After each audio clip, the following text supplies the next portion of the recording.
everyone, my name is Leanne and today I'm going to be telling you about the progress I've made thus far with the Irish Readathon and give you a little bit of an idea of what to expect from this channel in the next few weeks. So if you didn't know, me and 3 of my very good friends are hosting the Irish Readathon. I will leave all their channels linked down below as well. But this is a month-long readathon that is basically just about reading more Irish literature, reading books about Ireland by writers who are from Ireland, produced by Irish publishers. We do have some challenges for this readathon, but even if you are just reading one book by an Irish author, you are participating. And it's not too late to get involved. This is a month-long readathon, so you can join in at any point that you'd like. But yeah, anyway, that's what's going on with my reading at the moment. I didn't get off to as much of a great start as I anticipated. There has been really heavy snow, although it hasn't actually affected the town that I live in. There was like very little snow here. It did mean that I had to go into work a lot more than I was originally scheduled to go in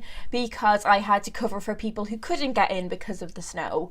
And one of the days that I had to cover was a day that I had specifically set aside to make a lot of videos about the Irish Readathon. So I'm a little bit behind, but some videos that you can look forward to is a bit of an analysis on Seamus Heaney's poetry, a bit of a history lesson on the Anglo-Irish literary revival. I'm going to be recommending some of my favourite Irish plays to you. I'm going to be doing a full review of a book that I'm going to tell you about in a minute. And I'm going to be doing a publisher spotlight on a Irish publisher that I am particularly fond of. I'm also going to be sharing with you my poetry portfolio that I did as my creative writing dissertation last year, which is all about the Repeal the Eighth movement in Ireland, and lots more little bits thrown in there as well. But yeah, as for what I am currently reading, I've already polished off 2 books for the Irish Readathon, although they're quite short. And they are Moonrise by Sarah Crossan and Dancing at Lunasa, a play by Brian Friel. I am also on chapter 3 of James Joyce's A Portrait of the Artist as a Young Man. This is the second time that I've tried to read this book. I think the first time I tried to read it, I had it in a bind-up with Dubliners, and I was reading it in a bookshop that I used to volunteer at. I was volunteering there at the time, and I think I left it there and it must have ended up being put out on the shelves the next day. I've since replaced it with this lovely Penguin Modern Classics edition. I really like these editions. I think they're really nice. I've only read up to where I read before, so as far as reading Joyce goes, these first couple chapters have been fairly easy. James Joyce is by no means an author whose writing style I particularly get on with. I don't think I'm ever going to be one of those people that reads Ulysses. It's fine if you are. I'm just not one of them. Anyways, so I'm a few chapters into this one. It's a book that kind of weighs on my consciousness as a book that I really do need to read. And what I find with James Joyce's work that I have read previously, I really enjoy the content, and I find the content really interesting.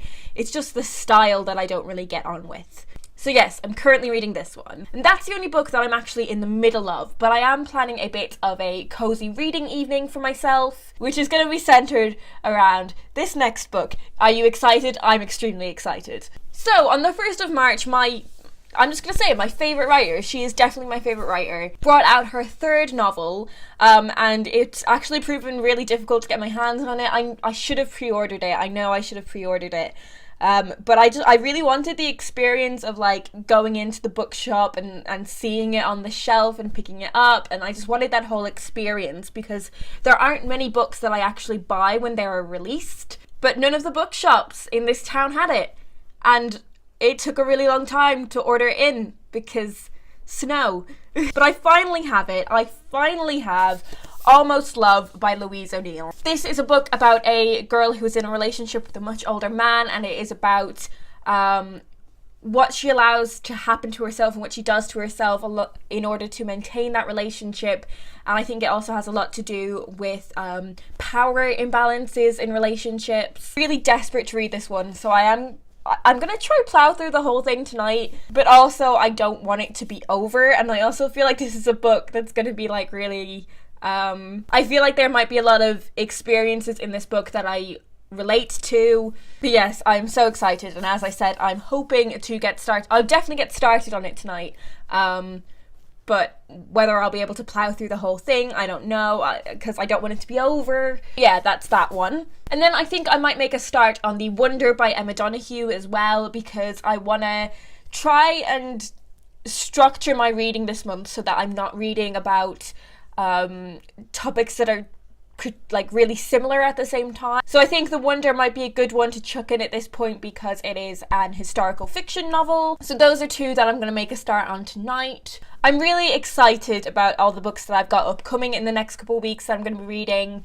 I just find the entire Irish Readathon very exciting, and I'm so glad that so many of you have decided to join in on our little passion project. I've really enjoyed seeing all your TBRs, and as I said, if you've not heard about the Irish Readathon before, or you're just thinking about taking part, it is not too late to join in and participate. That's the beauty of it being a month-long readathon, I think. You can join in halfway through the month. You don't have to have had a TBR out at the start of March. If you're talking about the Irish Readathon anywhere on Twitter or on Instagram, be sure to use the hashtag the Irish Readathon. So yeah, that's all I'm going to talk about for now. I hope you have a brilliant reading month in March, and I will talk to you guys in my next video.